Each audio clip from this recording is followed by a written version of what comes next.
Hello everyone and welcome back to Stone Valley.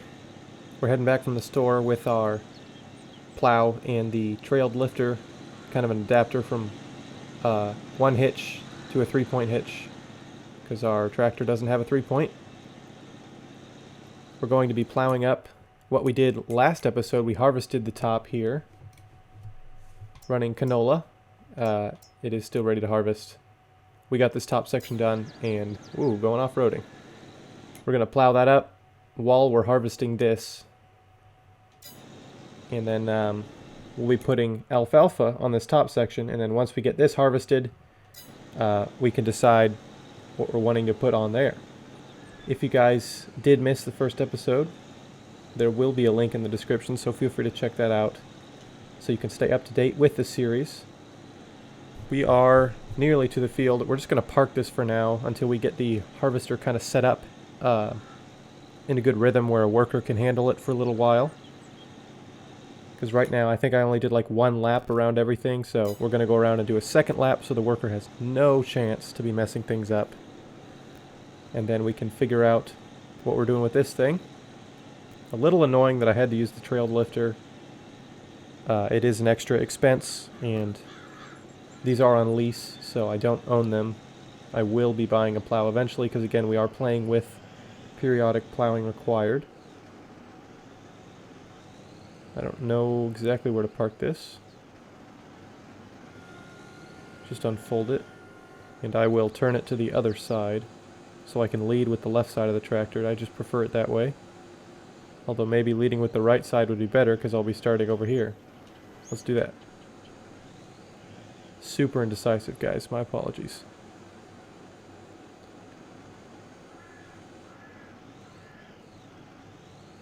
I don't know how far over that's going to stick. So we're going to need...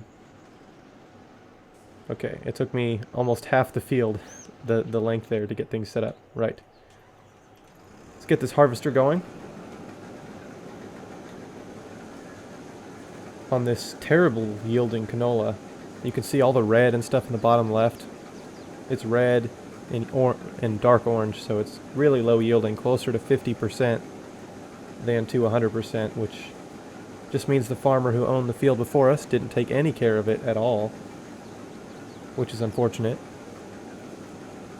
But hey, this is the first harvest. I didn't even realize there was a crop on the field when I bought it, so this is all just bonus cash, making it a little bit easier to get things off the ground, which is nice.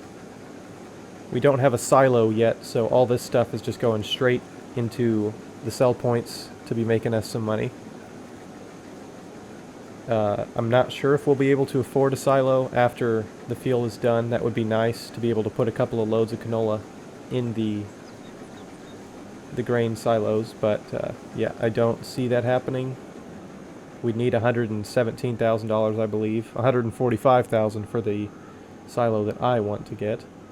And I just don't see us making that much off the field, and then being able to have some crop left over to store in the silos. So yeah, we got that on a worker. Let's move this off of the field that we're going to be plowing. That ought to be good enough. Alright, we're going to try and put this tire half on the edge of the field and half off, and that should be good. Of course, since it's so long, turning around is going to be a bear, and getting things lined up again will also be pretty annoying. But yeah, that's how we're going to do it. Goodness, this is going to be harder than I thought. Maybe if I didn't have the cruise set at 21, it'd be a little easier. Right, let's go on the road to flip it around. That wasn't so bad. And the more we do plow, the easier it'll be to turn around, because we'll have more on the edges of the field done, which is good to know. I could plow right through these waterways. I'm going to leave them, just because that is a big part of farming, at least around where I live, is waterways. Okay, this is crazy. Let's turn down cruise control to something a little bit more manageable.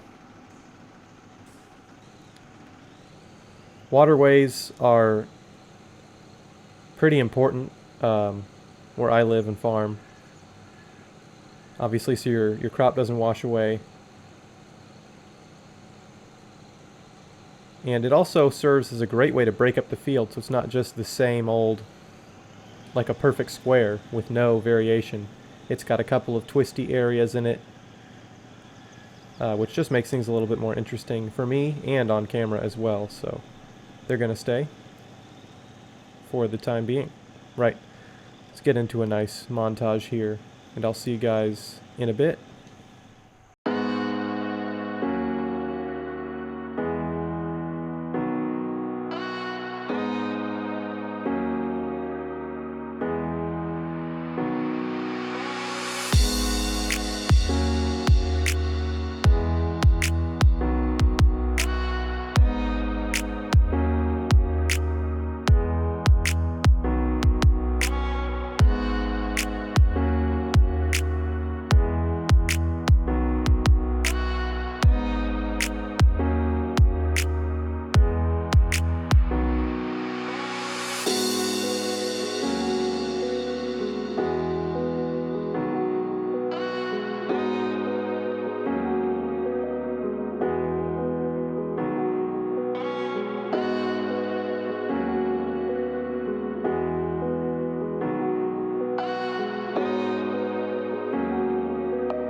With this last little strip here, we'll have the entire field done harvesting.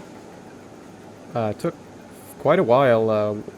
Combine's got 1.7 hours on it, and I only used it while I was harvesting.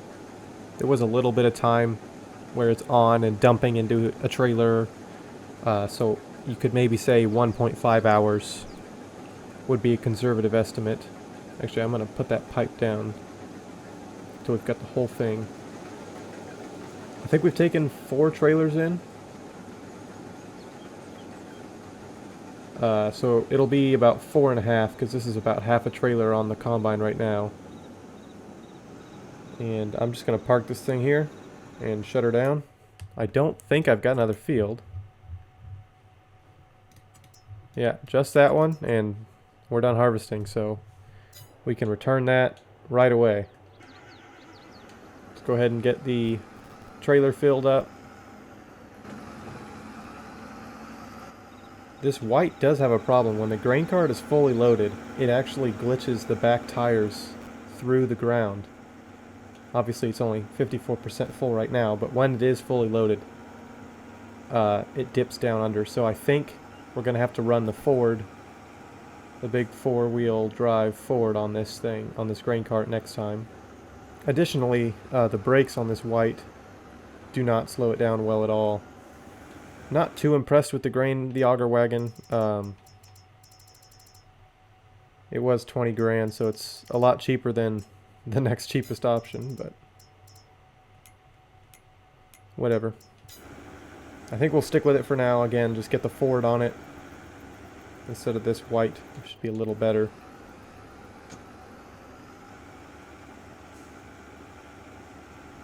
But then the only job for the white would be like maybe mowing the alfalfa and baling and stuff like that, which isn't the worst thing, but I was kind of hoping it would have a purpose during harvest season.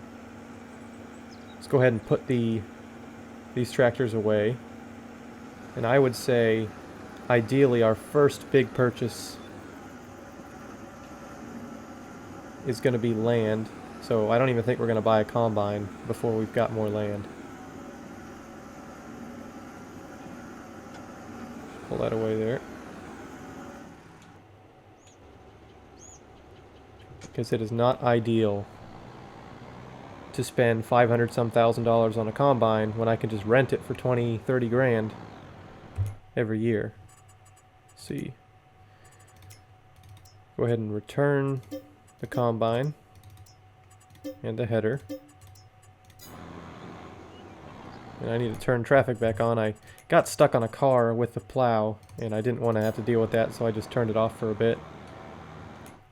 Let me just check to make sure this is the best price still. Yep, South Valley Stores. We could honestly just hold this. I think we will. When's the best price for canola? December? Yeah, we can hold this for a few months. Maybe not the most realistic thing, but the grain will sit in the trailer until December when the highest price is to sell. Well, what's the highest price going to be? An extra $400 for every 1,000 liters. So yeah, that's an extra 4 or 5 grand. That's not too bad. We can do that because we don't need the money right now. All we're going to be buying is maybe workers' wages, fuel, and then seed and fertilizer. We'll just plop this thing back in here. Oh, I guess the first main purchase will be a farmhouse because we don't have one of those yet.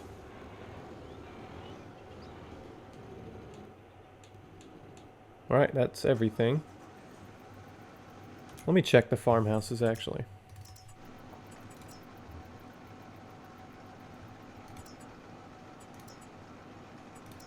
I am going to want to go with one from the Platinum expansion. Pretty cool that we got all those houses. How many was that? 1, 2, 3, 4, 5, 6 houses from the Platinum expansion. And I didn't even know before it came out that we were going to get any houses and stuff with it.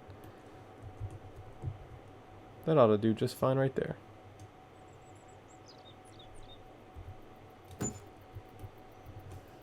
Very good. Now we can sleep. We don't have much money at all, unfortunately, but we can sleep through the nights, which is good.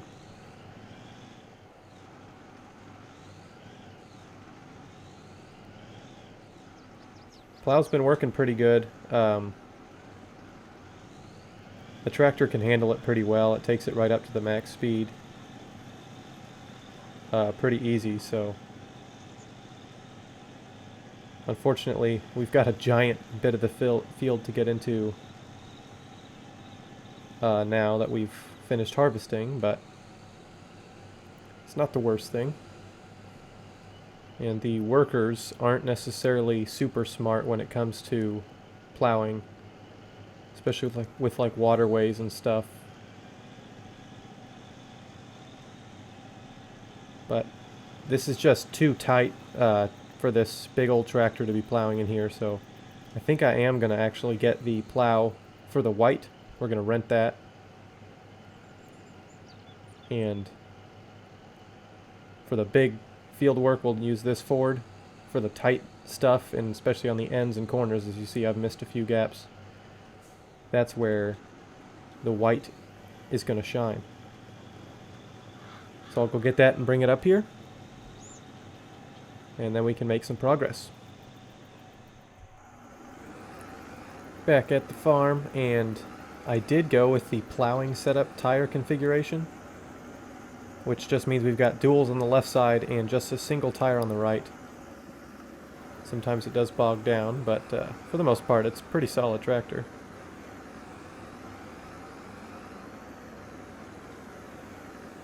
And I'm just probably going to accept that there's going to be a few spots we don't get to. It's not a super big deal. It is a bit annoying, but what are you going to do?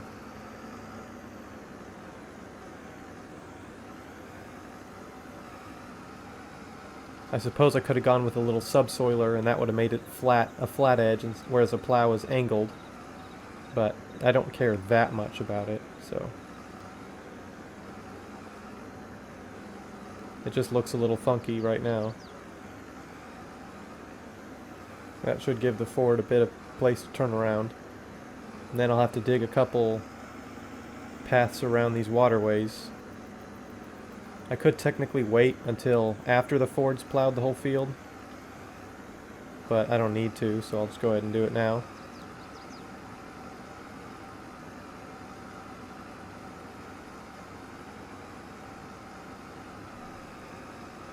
Again, trying not to turn too much, but do I have fieldstone turned off?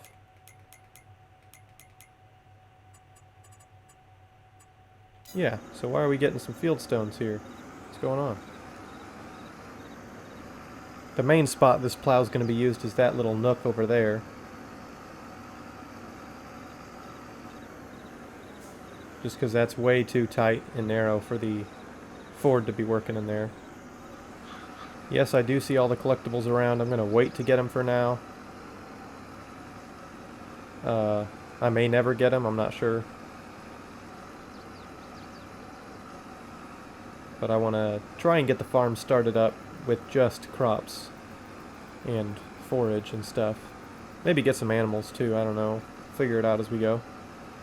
As always, you guys can leave any suggestions you may have in the comment section. And I'll see what I can do about them. So I'm guessing whoever made the map just put rocks around the waterways or something, because that's the only spot they're popping up.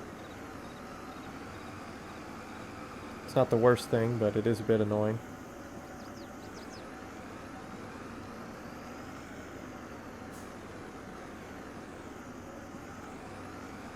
Right, I'll get this top part of the field plowed up, and then we're going to seed the alfalfa. We're going to put that in on this upper part, and the next episode we'll plow the main field up and do whatever lime spreading and all that we have to.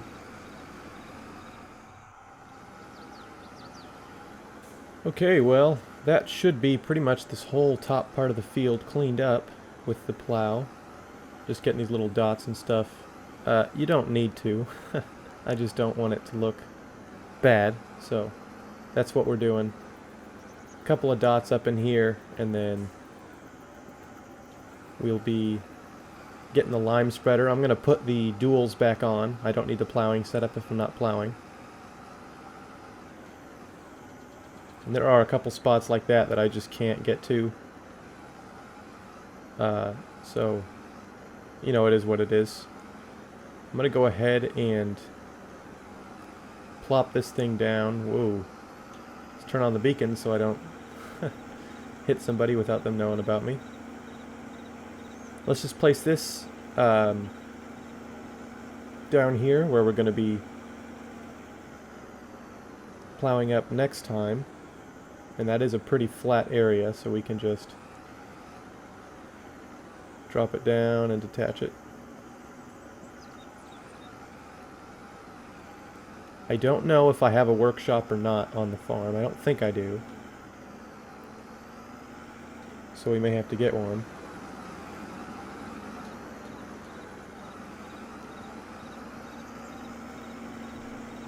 I don't really want to go back to the store to get the duals back on.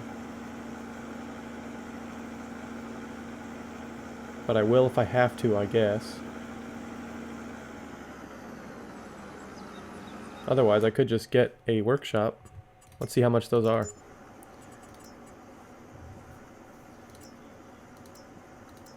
Weighing stations, vehicle workshop, 45 grand.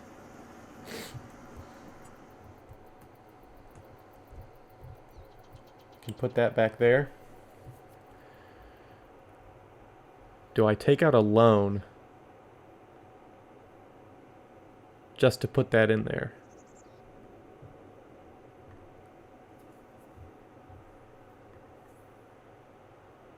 I don't think so.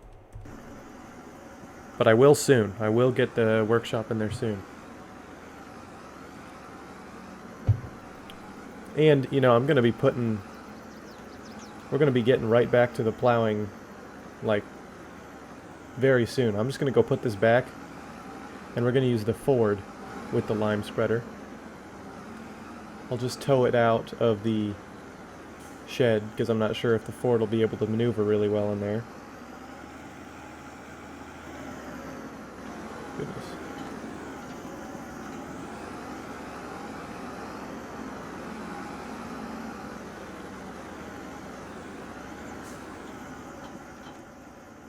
And surely the Ford has a PTO. I guess I should check that first.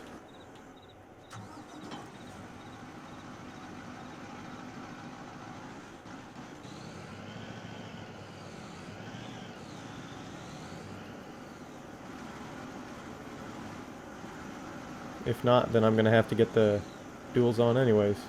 Oh yeah, it does. Okay.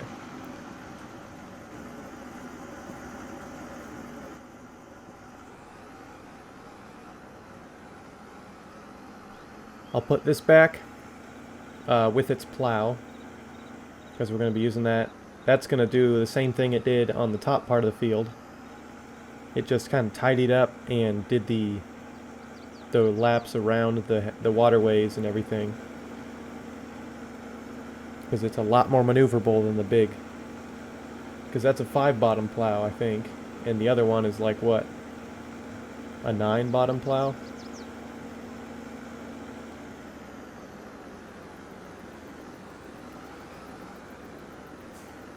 So a lot more maneuverable and easier to control. Plus it's smaller, so it just straight up gets closer to the edges of the field before you have to pick it up and stuff. So,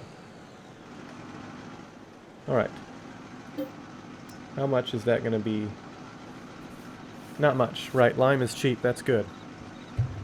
Because if I took out a loan to be able to afford the workshop, there is no way that I was going to be able to afford all the seed and lime and stuff that I'm going to need, and herbicide.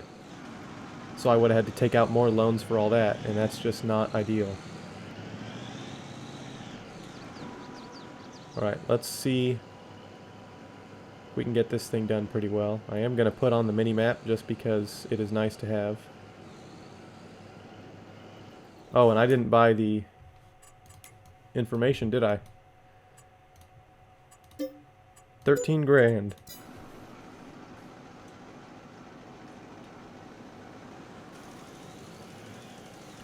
Alright, let's knock this field out and then we'll get to seeding.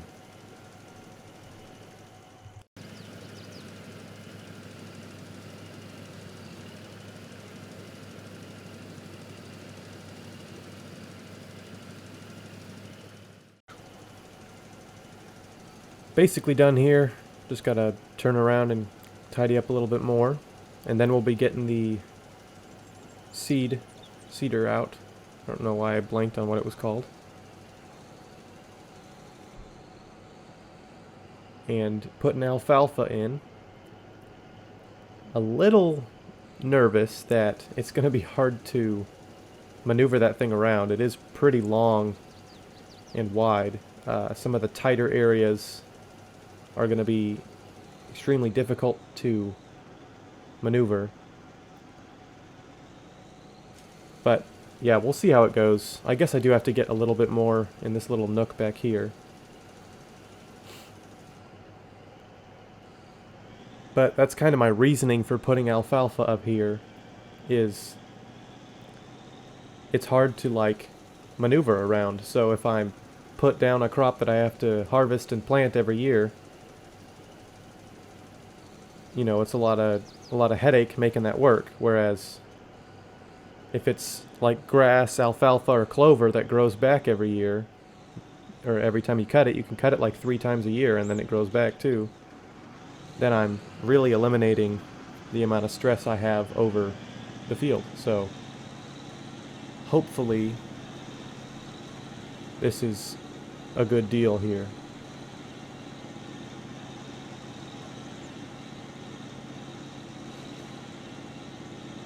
And we are going to be spreading lime soon. I probably could have left it over there in the field, but I'll just park it here.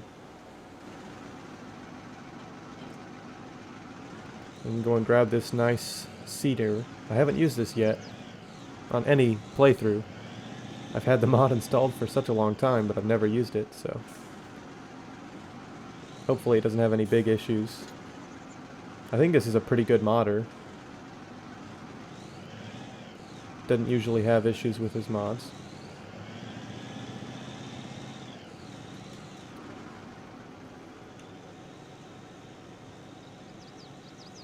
But yeah, that is a wide, long load.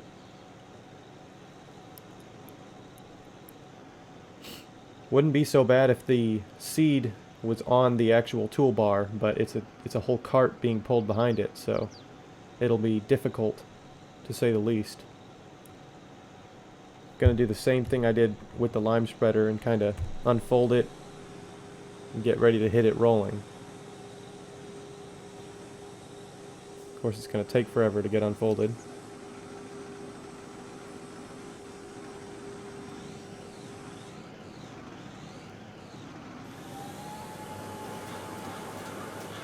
All right.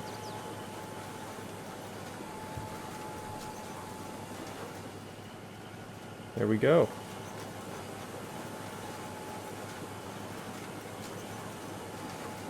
Oh, it's got a 7-mile-an-hour working speed. I was thinking it had like 9 or 11.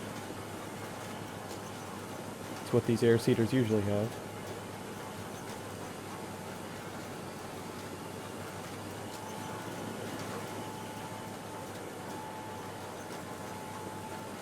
Yeah, that's working pretty well. Let's get this thing knocked out as a time lapse. And we'll talk about next episode.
And there we go.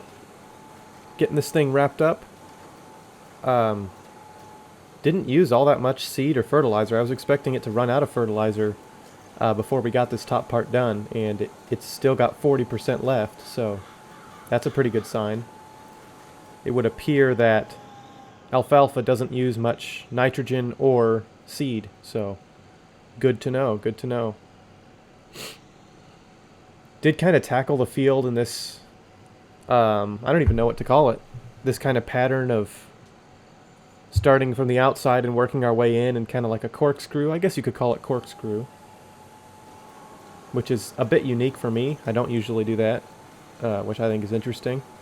Just kind of works the best because this is such a long cedar. It's easier to turn around in that wide manner instead of turning around tight to head back on the, like right here on the next path, instead of coming all the way over here to the other side. Doesn't turn around on a dime. We got the duals on the tractor too, which makes it even harder to turn. It could probably turn around on a dime, like to take on the next path, but it's just so much easier to do it this way. Right, so next episode, I'm going to spread lime before I plow. I know I've already plowed a little bit, but we'll spread lime on the field, then we'll plow the whole field, and we'll try to seed it. Just depending on the timing of things, we may not like it. We may decide to not do wheat or barley, because those are the two that can be planted right now, or next month, I guess. I don't want to do canola because we just did canola. I don't like doing the same crop twice in a row. So other options would be oats. Could probably do corn, sorghum maybe, cotton. I wouldn't want to do cotton. So it's pretty much just corn, oats, or soybeans. But we can figure all that out next episode. And who knows, it may take too long to plow the whole thing up. That may be all we do. If we do decide to not plant in the next couple of months, if we decide not to go with wheat or barley, then I will probably be cutting the alfalfa before we plant. So, yeah. Don't know for certain what we're doing, but we're going to do something, I'll tell you that. So I'll see you then. If you guys did enjoy this, please leave a like.